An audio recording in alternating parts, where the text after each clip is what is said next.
sih. Kalau kita dorong sama-sama kuat, gayanya itu akan sama atau geraknya juga akan sama? Iya sama lah, kan gaya dorongnya sama. Jadi hasilnya juga bakalan tetap sama. Berarti gayanya berpengaruh, tetapi bukan massa yang tidak berpengaruh. Ya benar, jadi gaya besar itu sama dengan kecepatannya cepat. Lagi diskusi apa nih? Kalian yakin sama pendapat yang tadi? Yakin Bu, masuk akal itu Bu. Oke, kita buktikan sekarang ya. Coba Aziza dorong kursi, Hasni dorong meja. Oke, boleh buktikan sekarang.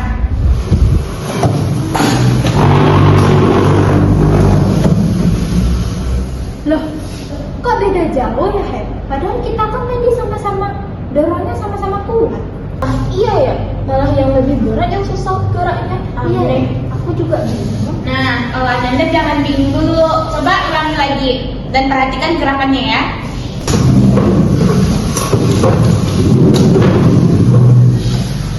Oke, stop. Nah, apa yang Ananda amati? Kalau daripada meja itu geraknya itu akan lebih lambat karena mejanya ini lebih berat, maka mejanya jadi lebih susah jalan. Nah, yang kursi lebih cepat banget Bu. Nah, menurut kalian kenapa? Jadi itu yang namanya hukum Newton 2, di mana percepatannya itu bukan dipengaruhi oleh gaya saja, tapi juga massanya. Karena tadi meja ini massanya lebih besar dari kursi tadi, makanya geraknya itu lebih lambat. Walaupun dikasih gaya dorong yang sama, Tapi dia kan lebih lambat bergerak dari kursi tadi. Jadi bukan gaya doang yang nentuin ya Bu. Jadi massanya juga berpengaruh ke seberapa cepat benihnya bergerak. Tepat sekali Aziza. Nah, Nanda ini sebenarnya sama dengan kegiatan pacu jawi, pacuan khas tanah datar dari Sumatera Barat. Coba bayangin ada dua sapi, satu yang massanya besar, sapi yang besar kan, dan sapi yang kecil. Nah, jadi sapi yang besar ini belum tentu lebih cepat ketika diberi cambukan, belum tentu dia lebih cepat daripada sapi yang kecil tadi. Karena massanya berbeda, maka percepatannya juga berbeda. Walaupun kita memberikan gaya yang sama, nah itulah hukum 2 Newton dari kearifan lokal kita. Oh, jadi kayak pacu jawi itu ya Bu.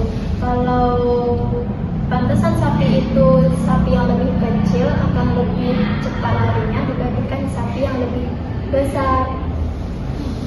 Berarti kalau massanya makin besar, percepatannya akan semakin kecil ya?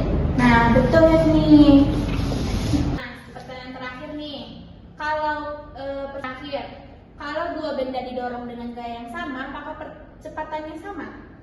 Tidak Bu, harus lihat massanya juga. Kalau massanya sama, berarti percepatannya juga sama Bu. Iya Bu, kalau massanya besar, berarti percepatannya itu kecil. Tapi kalau gayanya itu tetap sama Bu. Jadi teman-teman, gerak benda itu nggak cuma soal seberapa kuat kamu dorong, tapi massanya juga penting. Nah, gaya dan massa itu sama-sama penting. Itulah inti hukum Newton 2. Jadi, fisika itu harus dipahami, bukan hanya ditebak saja. Seperti pepatah Minang, Alam tak kembang, jadi guru. alam semesta ini mengajarkan